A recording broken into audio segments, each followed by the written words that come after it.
find, since reading over the foregoing narrative, that I have in several instances spoken in such a tone and manner respecting religion, as may possibly lead those unacquainted with my religious views to suppose me an opponent of all religion. To remove the liability of such misapprehension, I deem it proper to append the following brief explanation. What I have said respecting and against religion, I mean strictly to apply to the slave-holding religion of this land, and with no possible reference to Christianity proper. For between the Christianity of this land and the Christianity of Christ, I recognize the widest possible difference. So wide that to receive the one as good, pure, and holy is of necessity to reject the other as bad, corrupt, and wicked. To be the friend of the one is of necessity to be the enemy of the other. I love the pure, peaceable, and impartial Christianity of Christ.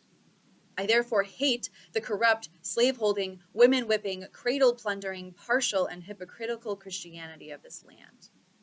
Indeed, I can see no reason but the most deceitful one for calling the religion of this land Christianity. I look upon it as the climax of all misnomers, the boldest of all frauds, and the grossest of all libels. Never was there a clearer case of stealing the livery of the court of heaven to serve the devil in. I am filled with unutterable loathing when I contemplate the religious pomp and show together with the horrible inconsistencies which everywhere surround me. We have men stealers for ministers, women whippers for missionaries, and cradle plunderers for church members. The man who wields the blood-clotted cowskin during the week fills the pulpit on Sunday and claims to be a minister of the meek and lowly Jesus. The man who robs me of my earnings at the end of every week meets me as a class leader on Sunday morning to show me the way of life and the path of salvation. He who sells my sister for purposes of prostitution stands forth as a pious advocate of purity. He who proclaims a religious duty to read the Bible denies me the right of learning to read the name of the God who made me. He who is the religious advocate of marriage robs whole millions of its sacred influence and leaves them to the ravages of wholesale pollution. The warm defender of the sacredness of the family relation is the same that scatters whole families, sundering husbands and wives, parents and children, sisters and brothers, leaving the hut vacant and the hearth desolate. We see the thief preaching against theft, the adulterer against adultery. We have men sold to build churches, women sold to support the gospel, and babes sold to purchase Bibles for the poor heathen, all for the glory of God and the good of souls. The slave auctioneer's bell and the church-going bell chime in with each other, and the bitter cries of the heartbroken slave are drowned in the religious shouts of his pious master. Revivals of religion and revivals of the slave trade go hand in hand together. The slave prison and the church stand near each other. The clanking of fetters and the rattling of chains in the prison and the pious psalm and solemn prayer in the church may be heard at the same time. The dealers in the bodies and souls of men erect their stand in the presence of the pulpit, and they mutually help each other. The dealer gives his blood-stained gold to support the pulpit, and the pulpit, in return, covers his infernal business with the garb of Christianity. Here we have religion and robbery, the allies of each other, devils dressed in angels' robes, and hell presenting the semblance of paradise. Just God, and these are they, who minister at thine altar, God of right, men who their hands with prayer and blessing lay on Israel's ark of light. What, preach and kidnap men? Give thanks and rob thine own afflicted poor? Talk of thy glorious liberty, and then bolt hard the captive's door.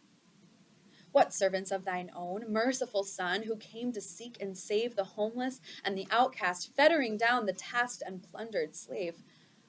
Pilate and Herod friends, chief priests and rulers as of old combine, just God and holy. Is that church which lends strength to the spoiler thine? The Christianity of America is a Christianity of whose votaries it may be truly said, as it was of the ancient scribes and Pharisees.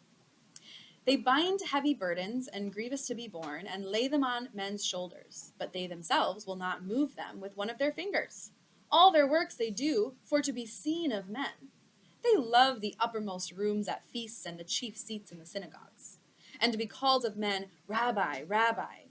But woe unto you, scribes and Pharisees, hypocrites, for ye shut up the kingdom of heaven against men. For ye neither go in yourselves, neither suffer ye them that are entering to go in. Ye devour widows' houses, and for apprentice make long prayers, therefore ye shall receive the greater damnation. Ye compass sea and land to make one proselyte, and when he is made, ye make him twofold more the child of hell than yourselves. Woe unto you, scribes and Pharisees, hypocrites, for ye pay tithe of mint and anise and cumin, and have omitted the weightier matters of the law, judgment, mercy, and faith. These ought ye to have done, and not to leave the other undone. Ye blind guides, which strain at a gnat and swallow a camel. Woe unto you, scribes and Pharisees, hypocrites, for ye make clean the outside of the cup and of the platter, but within ye are full of extortion and excess. Woe unto you, scribes and Pharisees, hypocrites, for ye are like unto whited sculptures, which indeed appear beautiful on the outward, but are within full of dead man's bones, of all uncleanness. Even so ye also outwardly appear righteous unto men, but within ye are full of hypocrisy and iniquity. Dark and terrible as is this picture, I hold it to be strictly true of the overwhelming mass of professed Christians in America. They strain at a gnat and swallow a camel. Could anything be more true of our churches? They would be shocked at the proposition of fellowshipping a sheep stealer, and at the same time they hug to their communion a man stealer, and brand me with being an infidel if I find fault with them for it. They attend with pharisaical strictness to the outward forms of religion, and at the same time neglect the weightier matters of the law, judgment, mercy, and faith.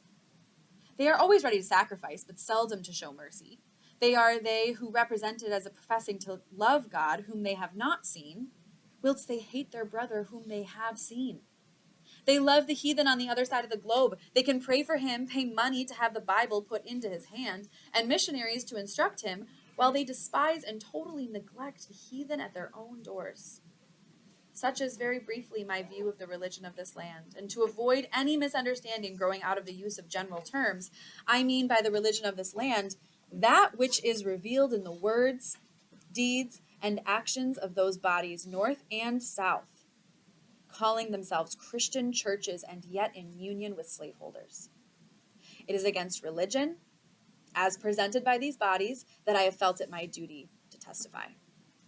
I conclude these remarks by copying the following portrait of the religion of the South, which is by communion and fellowship the religion of the North, which I soberly affirm is true to the life, and without caricature or the slightest exaggeration. It is said to have been drawn several years before the present anti-slavery agitation began by a Northern Methodist preacher who, while residing at the South, had an opportunity to see slaveholding morals, manners, and piety with his own eyes. Shall I not visit for these things, saith the Lord? Shall not my soul be avenged on such a nation as this? Come, saints and sinners, hear me tell how pious priests whip Jack and Nell, and women buy and children sell, and preach all sinners down to hell, and sing of heavenly union. They'll bleat and baa, do gnaw like goats, gorge down black sheep and strain at motes, array their backs in fine black coats, then seize their slaves by their throats and choke for heavenly union. They'll church you if you sip a dram, and damn you if you steal a lamb, yet rob old Tony, Doll, and Sam of human rights and bread and ham, kidnappers' heavenly union. They'll talk loudly of Christ's reward, and bind his image with a cord, and scold and swing the lash abhorred, and sell their brother in the Lord to handcuffed heavenly union. They'll read and sing a sacred song, and make a prayer both loud and long, and teach the right and do the wrong, hailing the brother-sister throng with words of heavenly union. We wonder how such saints can sing, or praise the Lord upon the wing, who roar and scold and whip and sting, and to their slaves and mammon cling in guilty conscience union. They'll raise tobacco, corn, and rye, and drive and thieve and cheat and lie, and lay up treasures in the sky by making switch and cowskin fly in hope of heavenly union. They'll crack old Tony on the skull, and preach and roar like banch and bull, or braying ass of mischief full, then seize old Jacob by the wool and pull for heavenly union. A roaring, ranting, sleek man-thief, who lived on mutton, veal, and beef, yet never would afford relief to needy, sable sons of grief, was big with heavenly union. Love not the world, the preacher said, and winked his eye and shook his head. He seized on Tom and Dick and Ned, cut short their meat and clothes and bread, yet still loved heavenly union. Another preacher whining spoke of one whose heart for sinners broke. He tied old Nanny to an oak and drew the blood at every stroke and prayed for heavenly union. Two others oped their iron jaws and waved their children's stealing paws. There sat their children in gewgaws. By stinking black backs and maws, they kept up heavenly union. All good from Jack another takes, and entertains their flirts and rakes, who dress as sleek and glossy snakes, and cram their mouths with sweetened cakes, and this goes down for union. Sincerely and earnestly hoping that this little book may do something toward throwing light on the American slave system and hastening the glad day of deliverance to the millions of my brethren in bonds, faithfully relying on the power of truth, love, and justice for success in my humble efforts, and solemnly pledging myself anew to the sacred cause, I subscribe myself. Frederick Douglass, April 28, 1945.